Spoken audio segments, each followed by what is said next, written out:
¿Qué tal? ¿Cómo está la vida hoy? ¿Cómo te encuentras en este momento? ¿Qué estás haciendo? ¿Qué estás pensando? ¿Qué, qué necesitas que alguien te perdone? ¿O qué quieres tú perdonarle a alguien? Bien, con estas preguntas, que son muchas, ¿verdad? Yo quiero que iniciemos unos minutos de consideración acerca de un tema importantísimo también en la Biblia que tiene que ver con el perdón, especialmente el perdón de Dios para la humanidad y para los individuos en particular, individuos como tú, individuos como yo, que indudablemente necesitamos el perdón de parte de Dios. Y este es el tema sobre el cual quiero que hablemos por unos cuantos minutos en esta ocasión. Perdón. ¿Qué es eso de perdón? Algunos nos han dado unas definiciones, y por lo menos hay dos que quiero compartir contigo, que perdón tiene que ver con disculpa por una ofensa o por una falta. Ahora, en esto usualmente están involucradas dos personas. La persona que pide la disculpa porque a otra persona porque le faltó, porque cometió una falta contra esa persona y entonces va y le pide perdón por esa falta.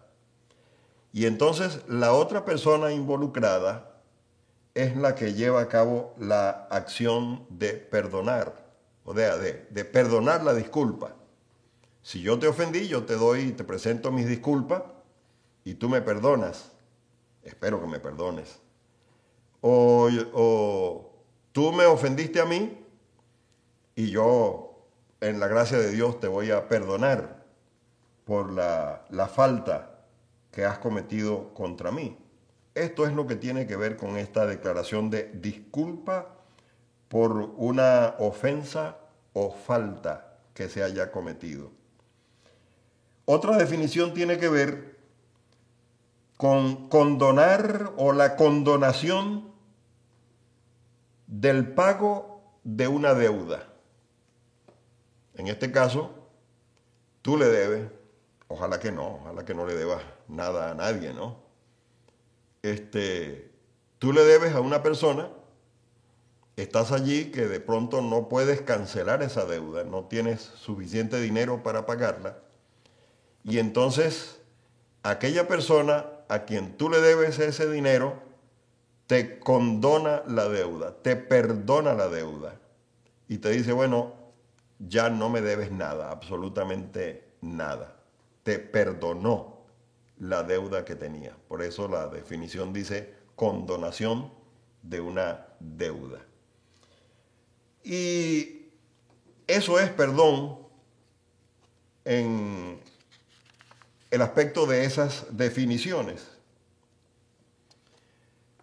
En la Biblia, que por supuesto nos interesa ver el asunto desde la perspectiva de la Biblia, las Sagradas Escrituras, hay unas dos palabras en el idioma antiguo, en el idioma en que fue escrito el Antiguo Testamento, en el hebreo, hay dos palabras. Una de ellas es la palabra nasa. Por supuesto, tú estás bien familiarizado o familiarizada con esa palabra. Nasa. Y esta palabra significa quitar el pecado, quitar la culpa, quitar la deuda. Eso significa la palabra nasa. Y hay otra palabra que es la palabra salash o salash, que simplemente dice perdonar. El significado de esta palabra es perdonar. Y en esta última, Dios siempre es el sujeto de la acción. O sea que en Salah, Dios siempre es el que tiene la parte del perdón. La acción del perdón le corresponde a Dios. Por eso, esta palabra tiene que ver con la relación del hombre, es decir, la relación tuya con Dios, la relación mía con Dios, y Dios es el sujeto que ejerce la acción del perdón.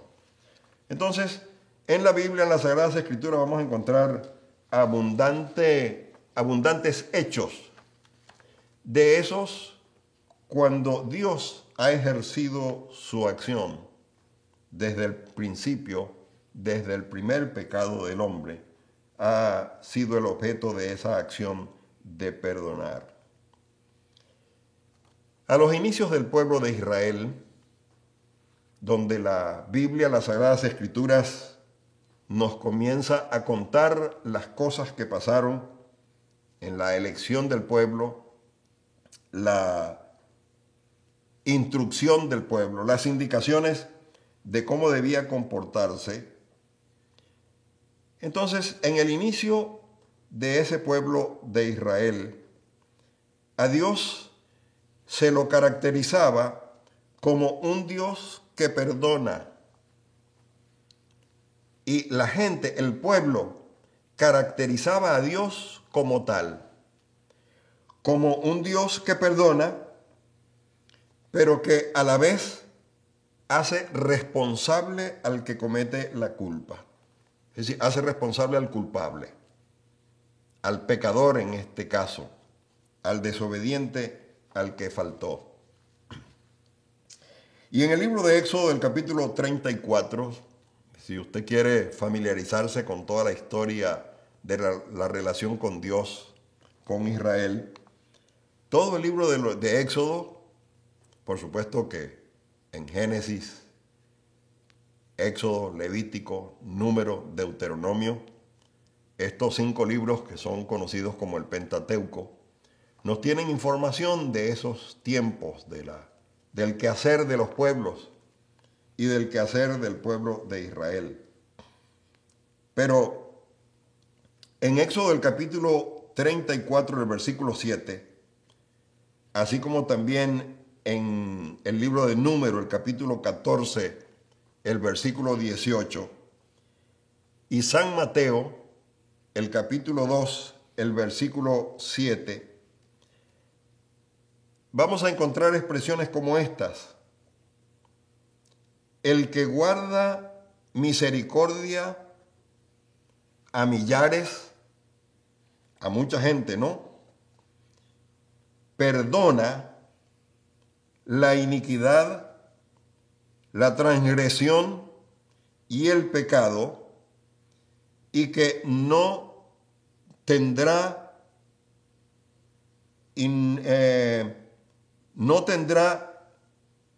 esta palabra de dejar de culpar al que comete el pecado.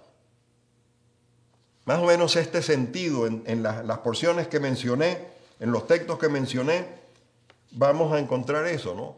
El Dios misericordioso que perdona la transgresión, el pecado, la maldad, pero que tampoco pasa por inocente aquel que comete el pecado, aquel que es culpable.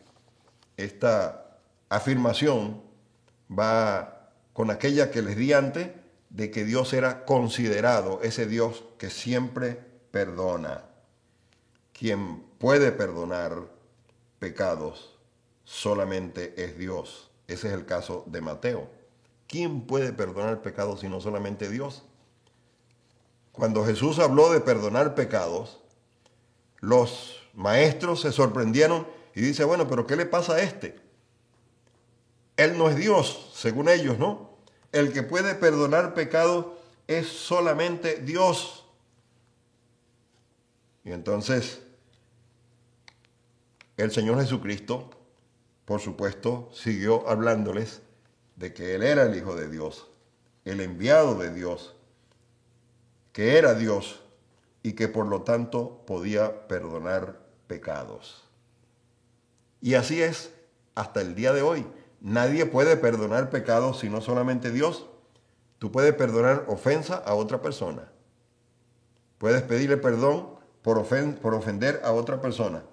Pero en cuanto al pecado de separación de Dios del hombre, solamente Dios puede perdonar pecados. Entonces, creo que es importante que nosotros consideremos que Dios es la fuente del perdón. El perdón es una virtud de Dios. El perdón es una necesidad del hombre. Y Dios es la única fuente del perdón. En el primer caso, es la fuente del perdón para el pueblo de Israel. Él es la fuente. El pueblo de Israel había de ser objeto del perdón y la fuente para ese perdón estaba en Dios. Por lo tanto, ellos siempre debían recurrir a Dios de acuerdo a las instrucciones que se les había dado, a la orientación que ellos tenían. Y hay varios textos que pueden ayudarnos en saber, en conocer esto. En el Antiguo Testamento, por ejemplo, Levítico 4, 20, 26, el capítulo 28, el capítulo 31, nos va a hablar de cómo Dios perdonaba, cómo era la manera del pueblo de Israel acercarse a Dios para recibir el perdón. Ahora, Dios, que es la fuente del perdón, Dios también provee el perdón. Provee el perdón porque Él es la fuente y Él se ha encargado de proveerlo de alguna manera para perdonar los pecados del pueblo de Israel. Entonces es bueno que tomemos en cuenta esto, aunque ya nosotros no somos de aquel antiguo tiempo, pero por lo menos nos ayuda a considerar, a ver la forma en que Dios se relacionaba con su pueblo y con los individuos en relación al perdón. Ahora, cuando Salomón dedicó el templo que construyó de acuerdo a la orientación que se le había dado, que se le había indicado, saben ustedes que cuando él hizo la dedicación, también confió en que Dios perdonaría al arrepentido. La persona que cometía una falta, cometía un pecado y se arrepentía conforme a las instrucciones que Dios había dado, y por ejemplo algo de esto podemos encontrarlo en la primera carta, el primer libro, mejor dicho, que se escribe de los Reyes, el capítulo 8, allí podemos tener bastante orientación sobre esto. Y Salomón en la dedicación hizo hincapié en que él confiaba que Dios iba a perdonar al arrepentido. Establece Salomón y reconoce la soberanía de Dios para perdonar, que es un hecho soberano que le pertenece a él. Y también reconoce Salomón la voluntad de Dios, el anhelo de Dios, la disposición de Dios de perdonar, en este caso, el pecado. Ahora, el perdón de Dios está, por supuesto, dirigido inicialmente al pueblo o al cumplimiento de su pacto. Dios había hecho un pacto con Israel, un pacto con su pueblo. Inicialmente el perdón está dirigido a eso, a cumplir ese pacto que él había hecho con su pueblo. Y por supuesto lo cumplió a través de ellos mismos, a través del mismo pueblo. Pero también los que no son de su pacto, los que no pertenecían a ese compromiso, también pueden ser objeto del perdón, de la misericordia de Dios. Cuando leemos Primera de Reyes, el capítulo 8, nos va a dar abundante información de que también los que no eran parte del pueblo, ellos podían ir al templo y presentar el sacrificio exigido, y entonces también podían recibir el perdón. En estos En estos textos que hemos mencionado, tanto en Primera de Reyes como en Segunda de Crónicas, el capítulo 6, donde hay otro episodio, en estos dos pasajes de las Sagradas Escrituras, el perdón está ligado al culto. Es decir, había que ir al culto, en otras palabras, había que ir al templo, para entonces ser objeto y recibir el perdón. Tenía que moverse y tenía que hacer cuantas cosas se le había exigido, y entonces de esa manera Dios otorgaba el perdón. Por eso digo que estaba relacionado al culto. Así, el perdón, digamos, es el vehículo por el cual Dios reasigna las bendiciones de su pacto que había hecho con su pueblo, su pacto de gracia, porque fue el pacto de Dios con su pueblo, fue un pacto de gracia, y los que no eran del pacto y tenían el beneficio del perdón, también era un perdón de gracia, porque el perdón siempre ha sido en base a la gracia de Dios. Ahora, los profetas, los muchos que escribieron, digamos, las escrituras de el Antiguo Testamento, ofrecían a Israel esta misma palabra en base al pacto que Dios había hecho.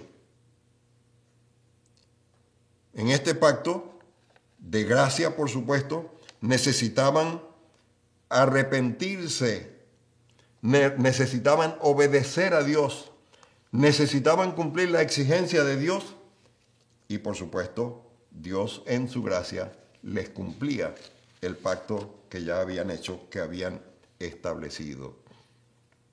Los salmos, por ejemplo, revelan que el Dios de Israel es el Dios del Torá. El Dios de Israel es el Dios del Torá, es el Dios de la ley. Los libros que mencioné hace un rato, los primeros 5 libros de la Biblia, que son conocidos como el Pentateuco, eran llamados también los libros de la ley, los libros del Torá. Entonces, Dios no permite que el culpable quede sin castigo. El que cometió una falta debe pagar por su falta. En el Antiguo Testamento vamos a hacer eso. Por ejemplo, habían unas indicaciones, de acuerdo a unas lecturas que ya sugerí. Habían unas instrucciones de cómo guardar el día de reposo. Entonces, de pronto, hay un señor, un joven, que viene y no cumplió las ordenanzas. Entonces, la historia nos cuenta allí que de una vez esa persona fue muerta, porque era la paga que se daba por desobedecer las ordenanzas, los mandamientos de Dios. Entonces, es importante que nosotros nos familiaricemos con esa relación que había de Dios con el pueblo en base a las instrucciones y la obediencia. Entonces, en los Salmos se da cuenta de que Dios es la única fuente del perdón. Varios de los salmos van a decirnos que el perdón viene de Dios. Por ejemplo, en el Salmo 19, el versículo 12, dice allí que el perdón, el librar de la culpa, viene de Dios. Y el salmista es capaz de decir entonces que aún lo libre de los pensamientos o los pecados que pudiesen haber ocultos, es decir, aquellos que él ha cometido, pero que no conoce. Por ejemplo, el Salmo 25:11 dice, perdona mi iniquidad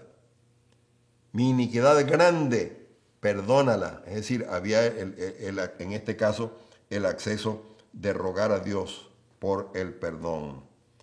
Y luego el Salmo 32, el versículo 5 dice, perdonaste la culpa a mi pecado o de mi pecado.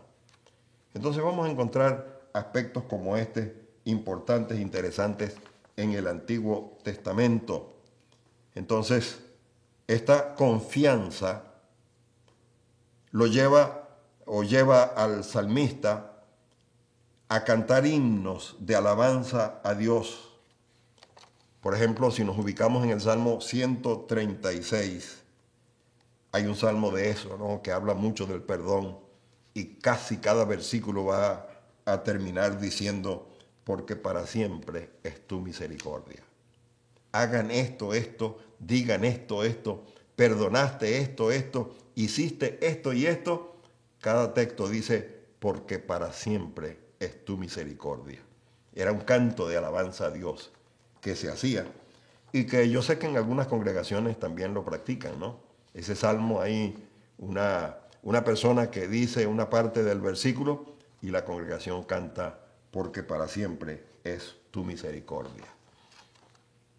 Ahora, hasta aquí hemos mencionado algunas cosas relacionadas al perdón en el Antiguo, cómo se manejó, cómo se dirigió, cómo se efectuó en el Antiguo Testamento. Pero por supuesto nos conviene hacer unas consideraciones de cómo sucedió en el Nuevo Testamento. En estos libros que nos ayudan a comprender mucho de la historia del Señor Jesucristo, de los apóstoles y de la iglesia primitiva. En el Nuevo Testamento, el perdón es una enseñanza fundamental. Es una enseñanza sumamente valiosa e importante en el Nuevo Testamento.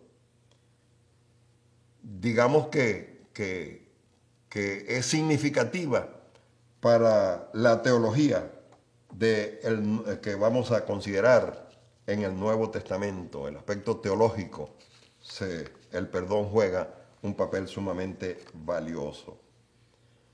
Por ejemplo, en el bautismo de Juan, que es el momento, digamos, cuando se inicia el ministerio de Jesús, porque Juan venía haciendo un bautismo, y ese bautismo era para arrepentimiento y para perdón de los pecados.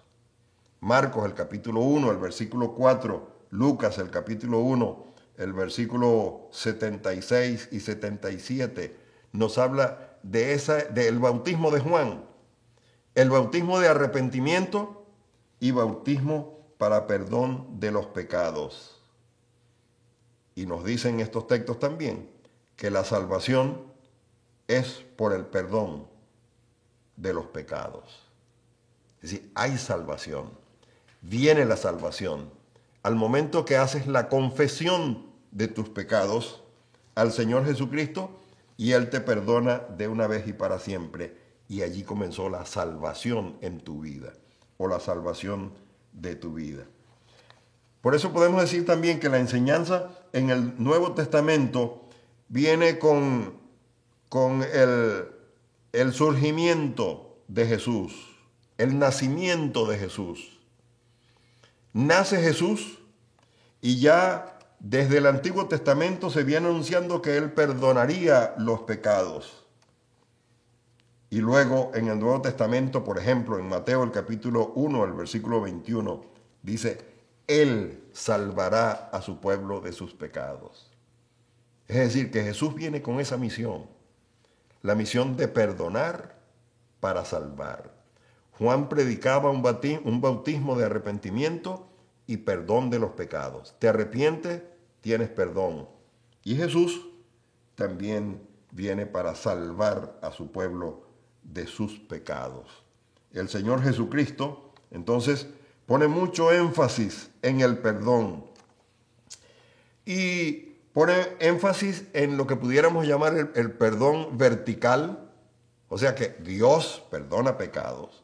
El Dios que está arriba, aquí estás tú, aquí estoy yo, aquí estamos, Él nos perdona los pecados. Pero el Señor Jesucristo también pone énfasis en lo que pudiéramos llamar el perdón horizontal. ¿Qué estamos llamando perdón horizontal? El perdón que tú me das a mí y el perdón que yo te doy a ti. El perdón que estamos llamados a darnos, a ofrecernos, a practicar entre nosotros.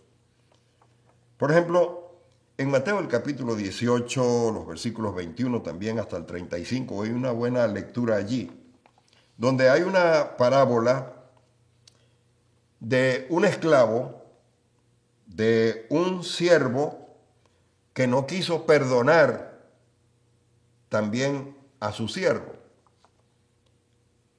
Puedes leer esta historia, yo voy a comentar algunas cosas, pero tú puedes aumentar el conocimiento allí, porque describe en esta situación, en el marco de la exigencia divina de perdonar. Ahí estaban, hay un señor que tiene unos siervos, llama a uno y éste le debía mucho dinero y no estaba en condiciones de pagar el dinero, no podía pagar, por algunas razones no podía pagar el dinero. Entonces este dueño le dice, bueno, estás perdonado, no me debes nada.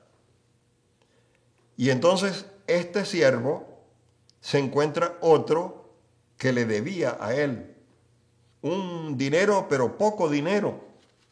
Y el hombre no tenía con qué pagarle. Pero el hombre le exigió que le pagara. Y total que como no pudo pagarle, entonces dice que lo entregó hasta que pudiera pagarle, lo entregó para que estuviese, digamos, en nuestro tiempo lo entregó a la policía para que estuviera detenido porque no le pagaba. Pero resulta que el dueño de este que no quiso perdonar, se lo encontró y le dijo, oye, pero ¿cómo es que yo te perdoné tanto a ti y tú no eres capaz de perdonar tampoco que este hombre te debe a ti? Y bueno, ahí entonces entró en la discusión y finalmente el hombre dijo, bueno, como tú no perdonaste, entonces ahora yo tampoco te perdono a ti. Tiene que ver con eso del perdón horizontal. Pero tiene que ver con esa exigencia divina de que si tú no perdonas, yo no te perdono. Pero si tú perdonas al otro, entonces cuenta con mi perdón. Cuenta con que yo te voy a perdonar. Y realmente esto es interesante, sumamente interesante en nuestra vida cotidiana y en lo que la Biblia nos enseña, porque tenemos que ajustar nuestra vida a las exigencias de Dios para que seamos objeto del perdón divino y podamos nosotros cada día en nuestra relación con los demás ver a Dios, pensar en Dios y saber en lo que Dios está dispuesto a hacer por mí, por mi vida, para que yo también pueda hacer con los demás. Que Dios te bendiga.